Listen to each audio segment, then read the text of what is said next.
Hello and welcome to Byju's IAS. Let's get started and look into our daily quiz. Let's look into the first question. Which of the following are the sources of parliamentary privileges? Constitutional provisions, various laws made by the parliament, judicial interpretations.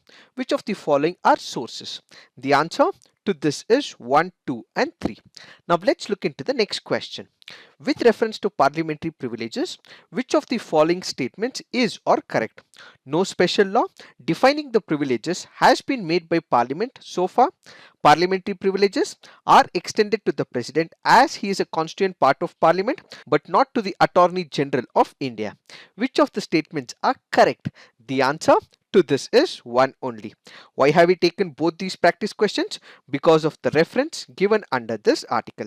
When it comes to the parliamentary privileges, the sources of the parliamentary privileges are the constitution provisions. We have Article 105 of the Indian Constitution. What does it speak about? It speaks about parliamentary privileges that which is accorded to the members of the parliament. So when it comes to the parliamentary privileges, these are nothing but privileges, certain rights and immunity that which is given to parliament as an institution and also to the members of the parliament so that they can discharge all their duties without any impediment. So when it comes to the constitution, yes, we have the parliamentary provisions which is prescribed under article 105 of the Indian Constitution. What is it about various laws made by the parliament?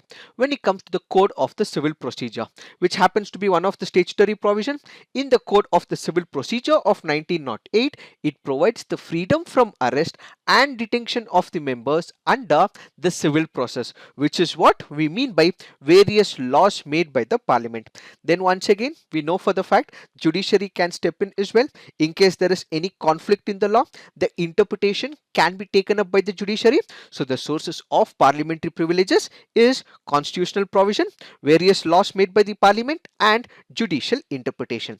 Now when you look into the second question, it says no special law defining the privileges. What is the issue here? Does it mean we don't have any law at all? No. This option currently goes on to say that there is no one single law which takes and brings in all the privileges into one single law.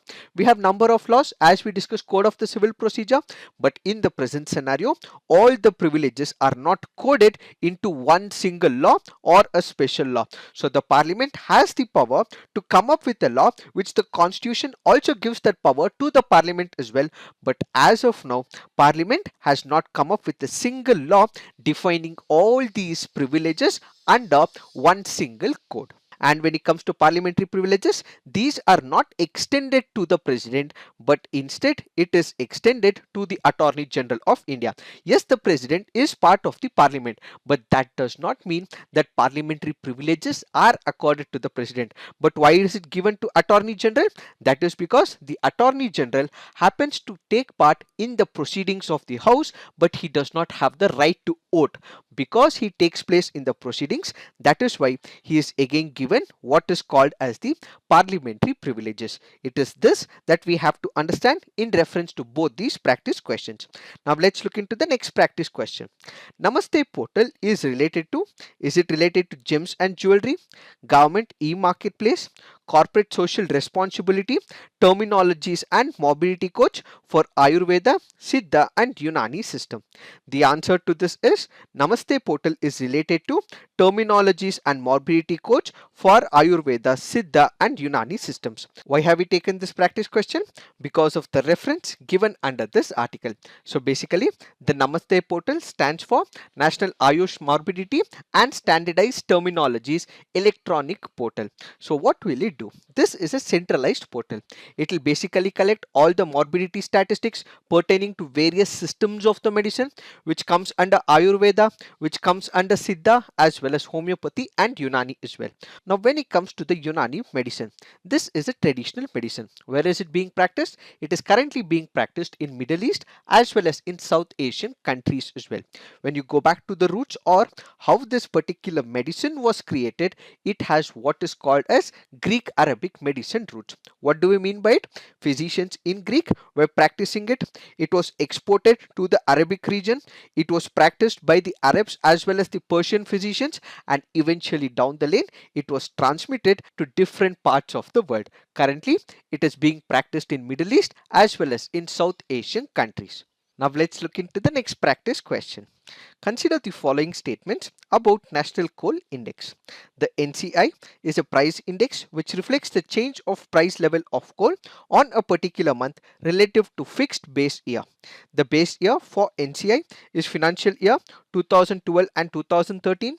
Prices of coal from all the sales channels of coal, excluding import, are taken into account for compiling the NCI. Which of the above statements is or correct? The answer to this is one only. Why? That is because the base year for the NCI is not 2012 and 13, but instead it is 2017 and 18. And the third option is wrong. That is because it does not exclude the import, but instead it also includes the import as well. Why have we taken this practice question? Because of the reference given in the PIB article. We have the Ministry of Coal, which has started the commercial auction of the coal mines on revenue share basis. In order to arrive at the revenue share based on the market prices of the coal, they have released with what is called as the National Coal Index. Kindly remember, the base year for the National Coal Index happens to be 2017 and 18, and this also includes the import as well, and it does not exclude the import. Now let's look into the next practice question. Which of the following is or correctly matched? We have the scheme on one side and the objective to be met by the scheme. Samad scheme, it happens to skill the youth for gainful and sustainable employment in the textile sector. Kusum scheme promotes decentralized solar power production, and third is Swamitwa, which eliminates child labor in hazardous industries. Which of the following is correctly matched? The answer to this is 1 and 2 only. Why? When it comes to Swamitwa, it is not about eliminating the child labor in hazardous industries, but its basic aim is to integrate property validation solution for the rural India. So when it comes to the Swamitwa scheme, this happens to be a central sector scheme launched by the Prime Minister of India on the National Panchayat Day, which happens to be 24th of April every year. So this was launched in 2020. The Ministry of the Panchayati Raj is the nodal ministry for the implementation of the Swamitwa program. Why have we taken this practice question? Because of the reference given under this article. So the Samad scheme stands for Scheme for Capacity Building in the Textile Sector. Basically, this is for addressing the skill gap in the textile sector and also to supplement the efforts of the textile industry in providing gainful and sustainable employment to the youth. When it comes to this particular program, it also enables sustainable livelihood. It also provides skilling and skill upgradation as well, and it also makes sure that all the aspects of textile is taken into picture, excluding the spinning and weaving. Now let's look into the next practice question. What could be the main reason or reasons for the formation of African and Eurasian desert belt? It is located in subtropical high pressure cells. It is under the influence of warm ocean currents. Which of the statements given above is or correct in this context? The answer to this is one only. Why? That is because when it comes to the formation of these deserts along the western parts of the continent, it is not because of the warm currents, but instead it is because of the cold ocean currents which run along the coast. So basically they cool the air and make it harder for the air to hold the moisture, and as a result there is creation of the deserts along the western part of the continent when there is cold ocean currents and it is not warm ocean currents. Now let's look into the map to understand this better. So when you look into the western parts here as given under this article, you have the cold current, you also have the cold current, you also have the cold current. So the western parts of the continent usually have deserts where you have the cold currents that are present. It is not the warm currents, but instead it is the cold currents. Now let's look into the fact of the day. The fact of the day is about Maritime India Summit. The Maritime India Summit is basically about investment opportunities that which is offered by the maritime sector in India. What will it basically do?